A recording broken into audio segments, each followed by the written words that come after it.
Support for Live in 225 is provided in part by the Grimm Family Center for Organic Production and Research at Cal Poly. For more information or to support the center, please visit organic.calpoly.edu. That's organic.calpoly.edu for the Grimm Family Center for Organic Production and Research at Cal Poly. Support for Live in 225 is provided in part by AgCom Central. Visit AgCom Central on twitch.tv/AgCom Central or on our website, agcomcentral.com, where you can follow our social media. That's twitch.tv/AGCOMM Central for AgCom Central. Support for Live in 225 is provided in part by the Department of Agricultural Education and Communication at Cal Poly. Visit aged.calpoly.edu to register for our programs or to show your support. That's aged.calpoly.edu for the Department of Agricultural Education and Communication at Cal Poly.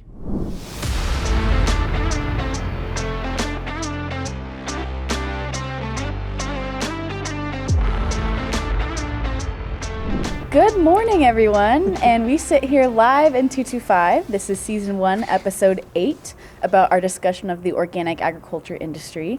And today we're going to be discussing all of the latest news about organic agriculture and trends in the organic industry. We are joined here today with Amy Walker, who is on the production team for this episode. Good morning. Good morning, everyone. We are here with Dr. Grisham, who is the lead guy for the Grimm Family Center for Organic Research and Production at Cal Poly. Good morning. Yep. Thank you. Good morning.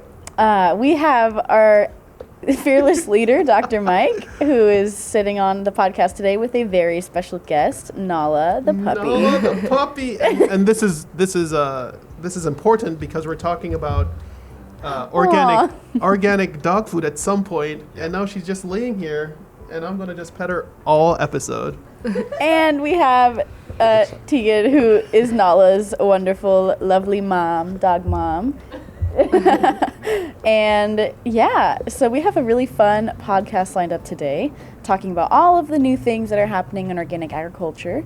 And the first thing that I kind of wanted to start the discussion with is the new regulations of organic food that's going to be taking place in March. So, Dr. Grisham, if you'd want to talk a little bit about what you know about the regulations and kind of how this is important for the organic ag industry.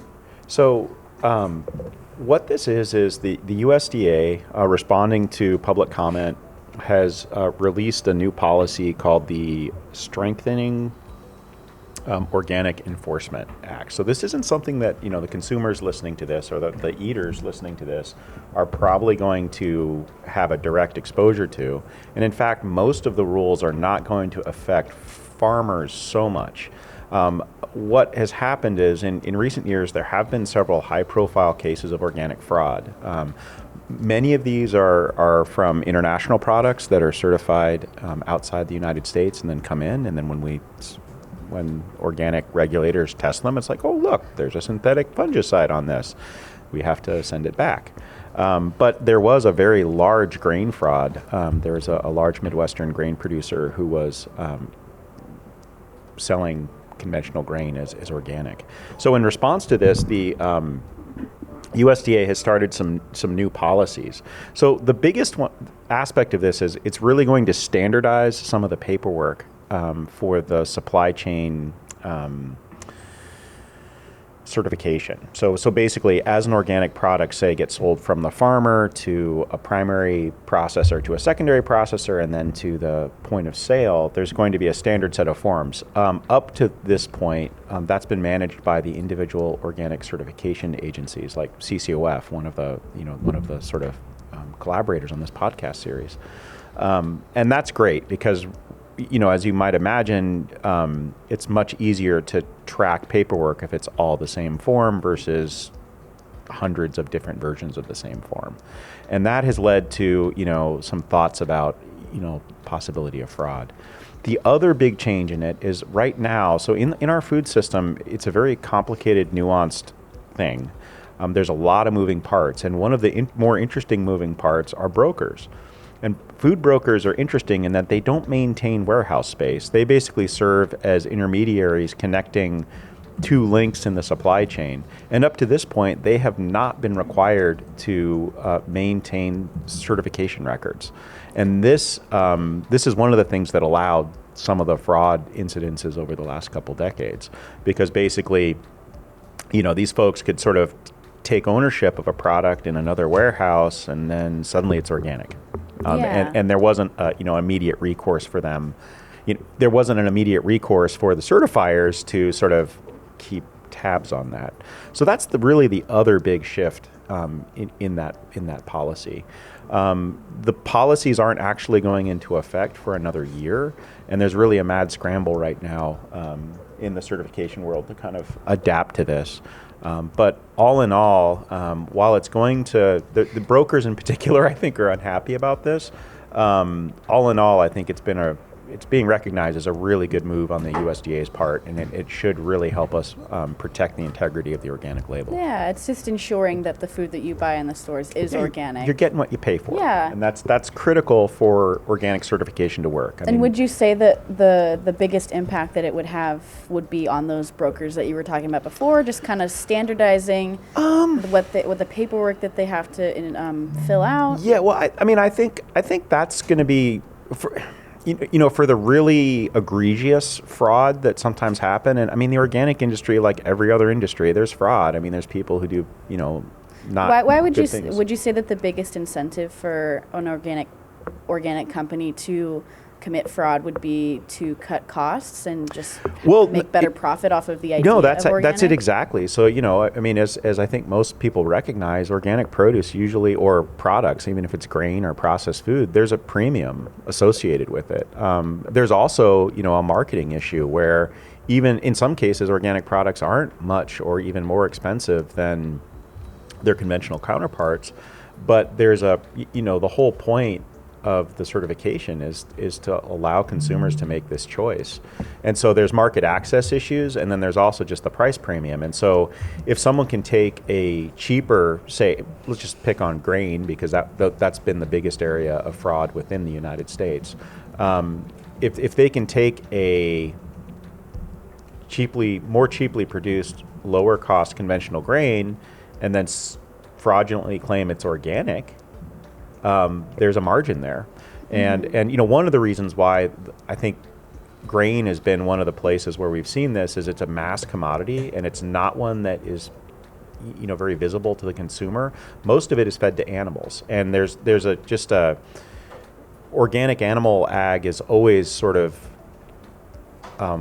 hurting for organic supply chain on grain. So there's a really For folks who aren't very ethical, I think there has been a pretty big incentive to cheat.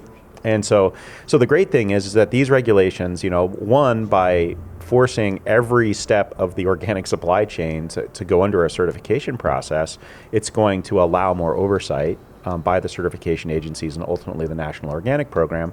But then the standardization of forms, honestly, is also a really big one. And from talking to folks, my contacts and network in the organic industry, I think it's the broker piece is probably on the grain side. That's where it's going to have an impact. Mm-hmm. The standardization of forms is probably more in the international arena, because again, there's all kinds of certification agencies. If you're growing produce in Central America, for instance, you may or may not be working with initially a U.S.-based certifier. Mm-hmm. And so everybody tracks things differently. And so you end up with a lot of confusion in that process, and things can kind of, in that case, I think oftentimes things slip through the cracks. It may not be so much, malfeasance or out and out fraud.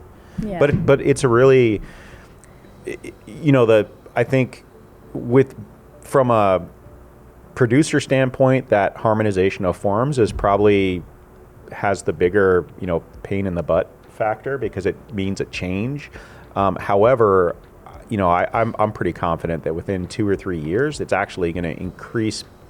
It's going to make things more efficient. It's going to make it easier for everybody. Mm-hmm. Because again, if there's one set of forms that are very much aligned with the regulation, then it's just easier, right? I mean, it's kind of like, well, I don't like using tax as an example because doing your taxes is horribly complicated. But imagine, it's like if you like right now, I just moved from another state and I've got 2 sets of state taxes to fill, and it's kind of a nightmare because they're all they're just different enough to make it fun. Yeah. Whereas if you're just if you're doing the same tax form every year, it becomes fairly humdrum. You got a pattern to follow. But that's a really big piece of news. Yeah, and it's something that hasn't happened before in the organic industry, from what I can tell. So this is a big deal for all parties involved in the organic industry. Well, and it's I think one of the things that is really built into the National Organic Program at all levels is it's not like it's not like there's a standard and it's static. Mm-hmm. The standard is hopefully always improving on the production side in terms of improving or reducing the environmental impact of organic production, but also in terms of improving our ability to, make sure that that there's integrity in the label and that people can trust the label. So this is really, it's a big change in some of these policies. Again, it's not something that consumers are really going to see. Ultimately, it will probably help increase the organic supply chain because it's going to harmonize things and make things just a little more easy to do. Exactly, and I think that from an AgCom standpoint, having more trust in the organic label and educating consumers about that and ensuring them that the food that they buy is organic is just a win-win in terms of the industry, because you have more consumer support backed up. The producers are all standardized. Everything is legit. Yeah. I think it'll be really exciting, and it'll be really promising moving forward. Well, I think what you just said there is really important. I mean, with the organic label, the consumers are absolutely, they suffer a loss if due to fraud, but the growers actually following the regulations really suffer because you end up with an artificially inflated supply, which is going to reduce price, which for consumers that might seem like an okay thing, but if you're not getting what you pay for, it's not a good thing, right? But it makes it harder for the growers because, if suddenly, my product is competing in a marketplace where there's fraudulent products that don't actually follow the standard, well, then my margin's going to go down. It's going to make it harder for me to actually do the right thing. I just have a quick question. Is, like, when you say fraud, is it like the people that producers that are certified, are they the problem, or is it like conventional? That's an excellent question. So it's like all kinds of fraud in our society, it can happen in many places. So, for example, I don't think in the grain fraud examples that we had in the last decade or two in the United States, in some cases, yes, there were actually farmers who were misrepresenting grain and fraudulently presenting it as organic. Okay. In the grain markets, though, I think really where that's happening more are brokers and people who handle the grain. So, the farmer might sell the grain to an elevator, and then there might be a broker. She doesn't like fraud. Maybe she doesn't like grain. Fraud. I don't know. So you've got a broker, right? And that might be the point of fraud because, again, it's like, okay, well, I bought this conventionally produced wheat for, I don't know, let's call it $5 a bushel, and organic wheat, I can sell it for $10 a bushel. And so suddenly, I snap my magic fraud finger or wave my fraud wand, and boom, I have a higher margin, but it's sort of like passing off counterfeit currency or counterfeit products of any kind. And so from the AgCom's perspective, I think that comes back to safety, right? So there is safety for the people who are actually practicing and enforcing their organic labels. And then it also provides that context for, I forgot what they call it in logistics, but where they are... where they're able to, where consumers themselves are able to, track where their foods are coming from, and then if they suspect that there are, fraudulent activities in the organic industry, they can investigate that and get that sorted out. So it's not only the communication that the certification process exists, but it exists so that the communication is safety for the producers, and then enforcement and repercussions. Yes, yes. You want to talk into the microphone? All right. Distraction. Nala's really excited to get into the next part of our podcast discussion. But I think, one thing I do want to say here is that, we don't, there isn't widespread fraud in the organic industry. But it's like any kind of enforcement. There is some, and the goal is always to just try to minimize it. And ultimately, dishonest people are everywhere, unfortunately, and that's just kind of the price of civilization, I guess, is in working with other people. Is every once in a while there's somebody who maybe isn't a good actor. But the important thing, I think, for the consumer, just as Dr. Mike was pointing out, is this is reinforcing our ability to entrust the label. The label has already had a lot of integrity, but this is really sort of allowing us to have even more.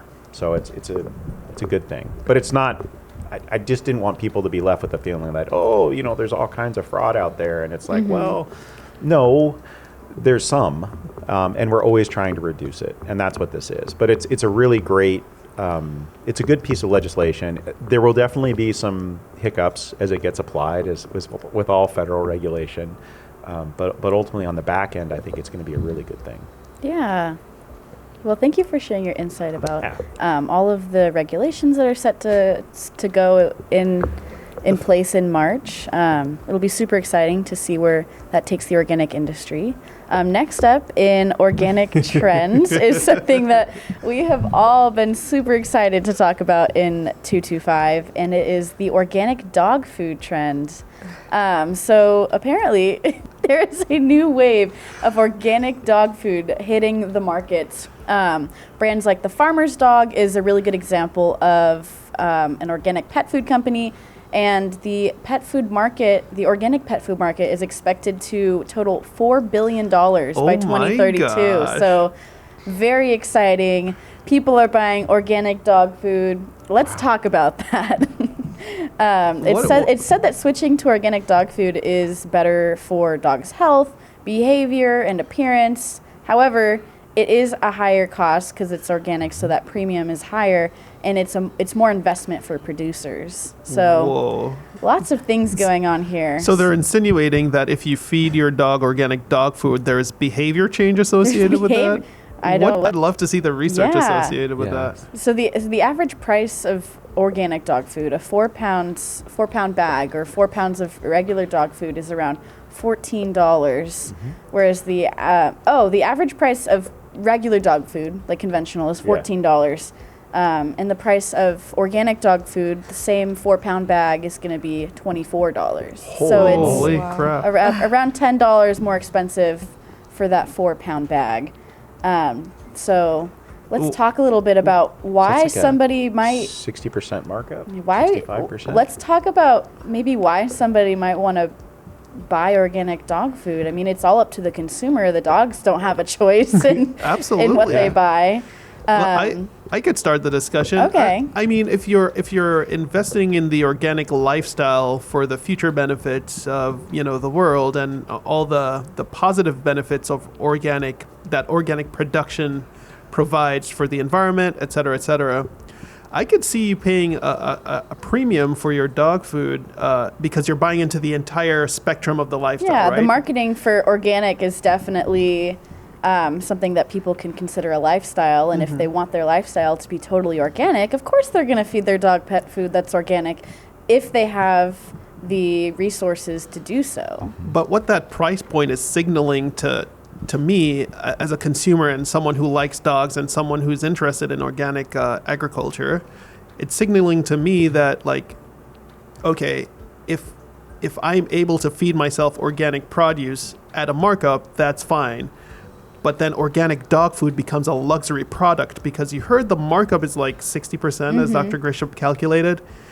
It's signaling to me that, if you want to be really, really interested in organic agriculture, you're going to have to pay like a significant amount if you want to involve your dog or your extended pet family. And some people might even go as far to say, like, I care so much about my dog, I'm feeding them organic pet food because back when back when dogs were wolves, they weren't eating anything that was conventionally processed. They were just hunting, and that is the lifestyle that I want my dog to have. We're going Eating out back of to our the scrap roots. piles. Yeah. So maybe that's what's going on in some consumers' heads, is helping dogs return back to their roots in terms of the foods that they would eat. I will say, I mean, I don't.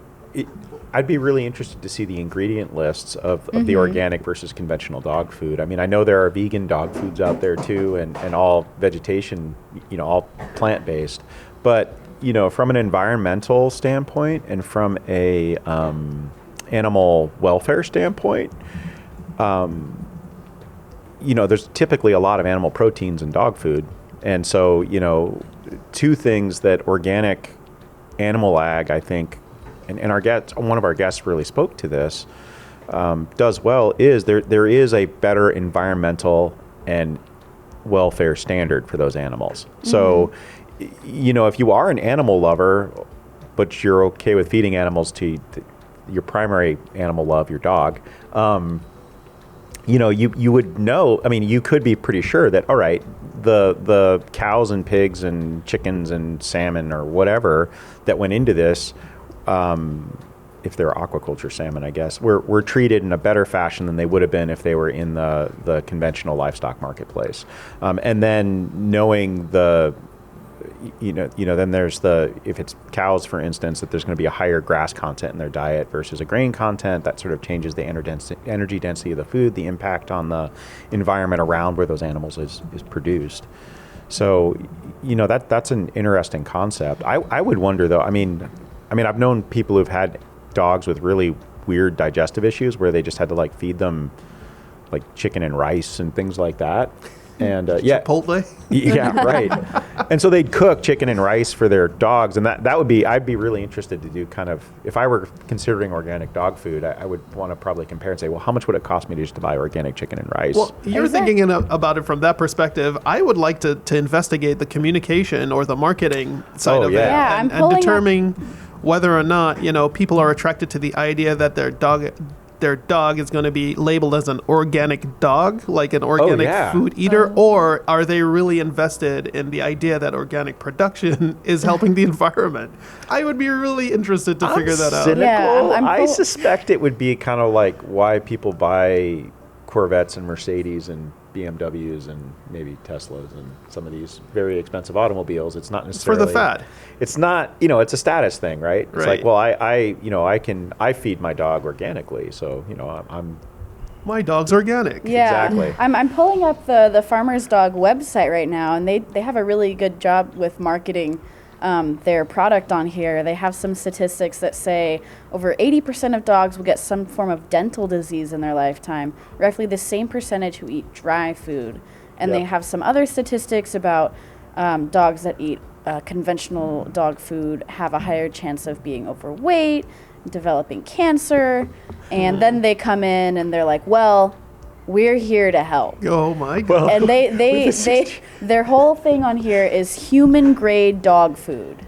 So their dog food is actually human grade. They talk about having USDA certified kitchens to prepare this dog food with, and it's very interesting in terms of marketing in here. It sounds like for the people who genuinely like to eat dog food. Yeah. There's a let's have some people taste this dog food So and see what it's all about. Is it all wet dog food then, or is I'm it? not sure if it is. There is something I was trying to figure out what's in these dog foods, but from what it looks like, you have to sign up and put in your email, and it will custom create a dog food blend for you based on your dog, what they like. It's very personalized.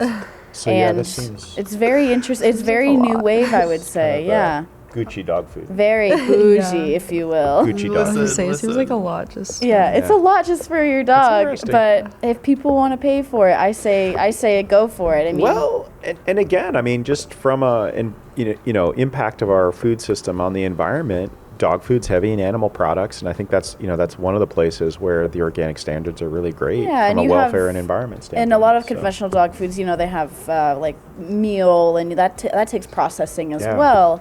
So I feel like if organic dog food companies like the Farmer's Dog remove that processing, then it might have long-term impacts on the environment in a positive way. I mean, there will be less, whether it's biologically significant or not, there will be less synthetic pesticide residues and all that as well. Exactly.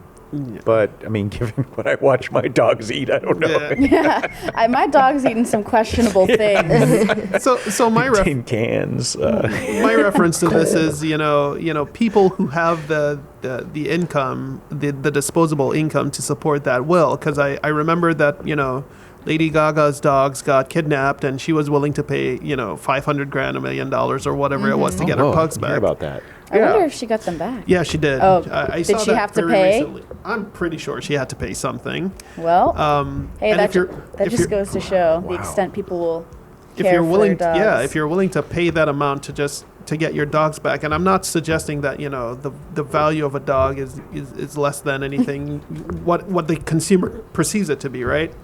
But the idea is, like, if someone has the disposable income and really cares about their dog, they probably will. But like Dr. Grisham said, I think it's a fad. I think it's the status associated with feeding your dog. Definitely a status thing. And like, you walk into your group of like wealthy friends, or even on the college campus where, a lot of students have pets, like Nala that was just here, they could have that status. I feed my dog only organic dog food, and people are going to be like, wow. Speaking of Fancy Feast cat food, right? Oh, I grew up with those ads with the cat with the 16 silver piece setting, and the butler that brings it out on a tray, and I mean that was definitely the marketing angle was my cat is better than your cat. Yeah, it's fancy. I have a fancy cat. So. Speaking of students on campus, we have a man on the street interview lined up, fantastic. Asking students if their dogs eat organic pet food. So we can pull that up in a little bit.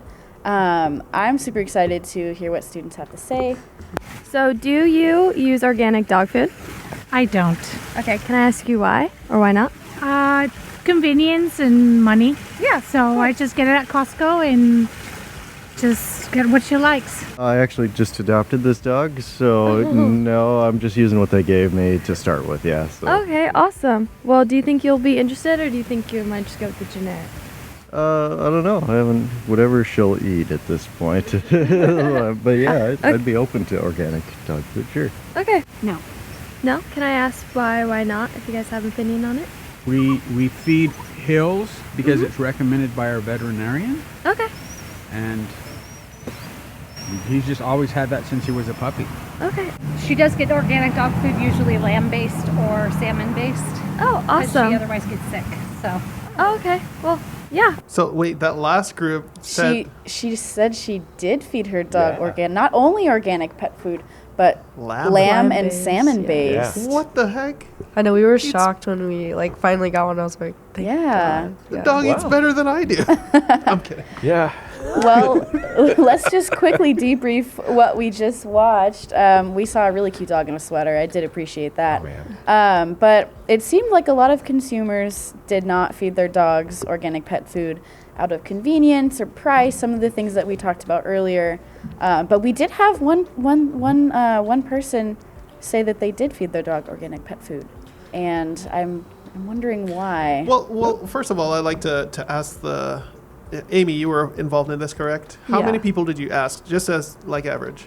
Everyone we filmed. And then I think we asked like one more person, but they were in a hurry. I suspect that if we did a little bit more, like go to the dog beaches or a casual park, and I think we would get a little bit more, especially for the area that San Luis Obispo is, right? Yeah, for sure. And I would be interested to see if anyone like did the dog food thing. And got some information about it and then transitioned back or stayed with it because of whatever. And I didn't hear what that person with the dog in the sweater, what did they say about the...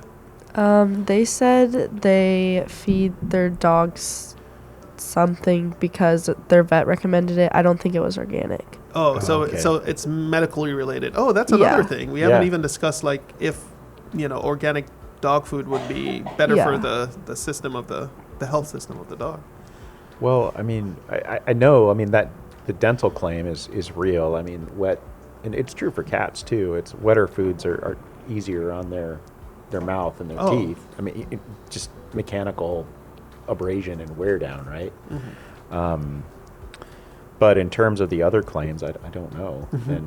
And I mean, in dogs, I mean, so cats actually have a much more refined diet than dogs. I'm a dog person, just to make that clear. I like cats too, though.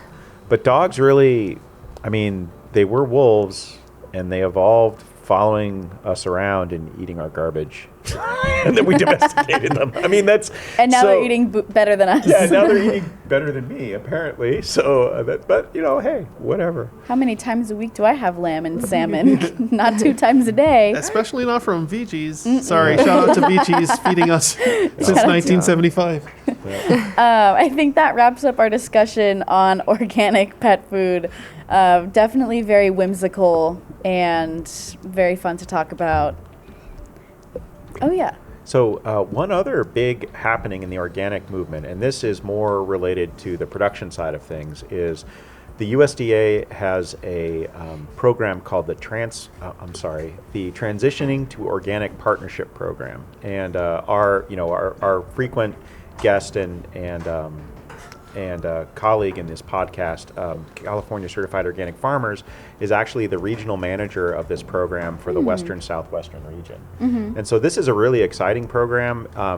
Basically, there's about $150 million nationwide being put into, I believe it's 5 different regions. There's a regional coordinator, CCOF is our regional coordinator, and they're providing direct support to farmers that want to transition to organics.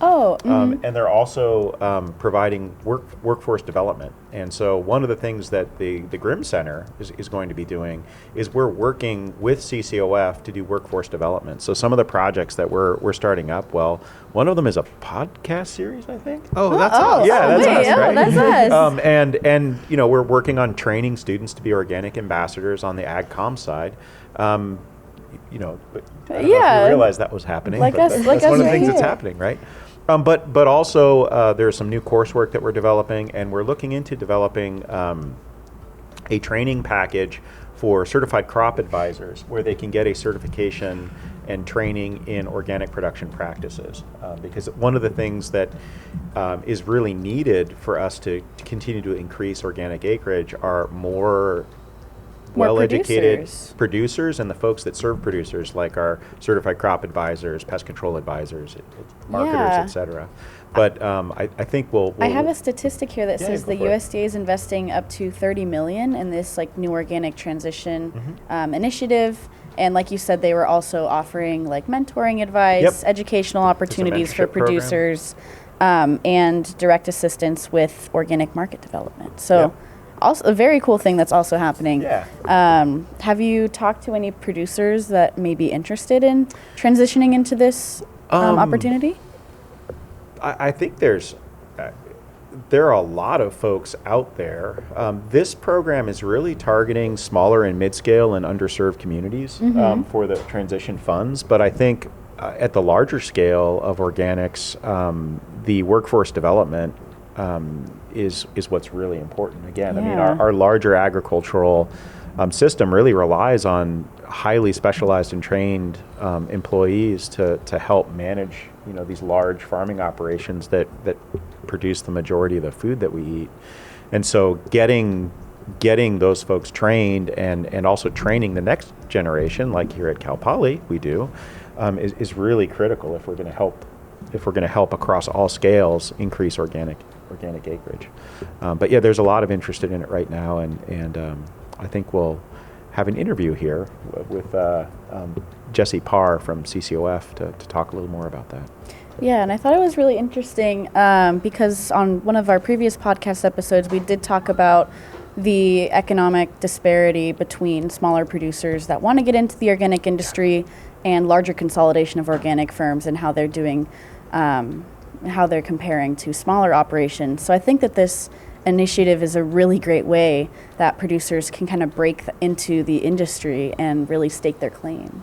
Yeah, and it's with that, it's interesting in that the additional margin and sort of market that organic production that provides growers really allows medium scale growers to get by in a way that's harder to do in the conventional marketplace, because that consolidation of food system is everywhere. I mean, that's kind of the story of American agriculture for the last 100 years. I think, I'm listening to a book right now, and so I have some figures at the top of my head. But in 1810, 80% of the U.S. population was agrarian, and now under 1%. Yep.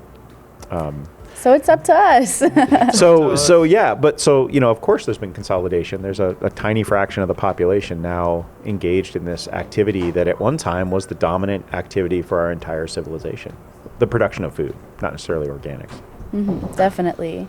So I think that is all for our podcast today. Dr. Mike, would you like to close out with a little AgComms insight? Yeah. So I'm going to try to cover everything in one. Organic certification provides that, safety net for consumers and producers and non-producers from the legal perspective, but also from that psychological perspective that you're getting exactly what you're paid for.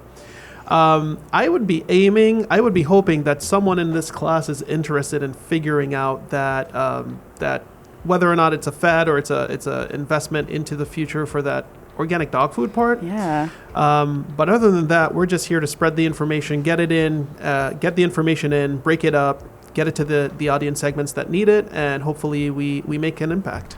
Yeah, definitely. I feel like this episode was super informative. I definitely learned about a lot of new things that are happening in the organic sphere, a lot of new policies that are going into place, new incentives that will hopefully help producers excel in the organic industry. So this podcast episode was just super insightful. So I just wanted to say thank you, Amy, for joining the podcast today. Dr. Grisham, as always, your insight was very excellent. Thank you again.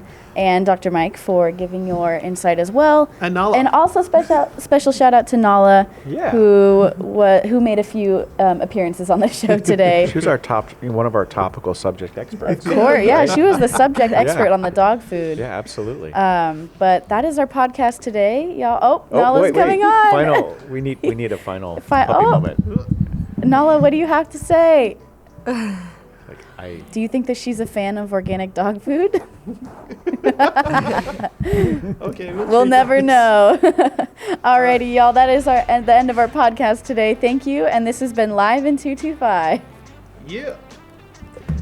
Live in 225 is a production of the AGC 225 class at Cal Poly called Digital Communications in Agriculture. Program funding was provided by the California Certified Organic Farmers Foundation and the Transition to Organic Partnership Program. Our production team for this episode was Amy Walker, Gracie Bell, and Haley Evans.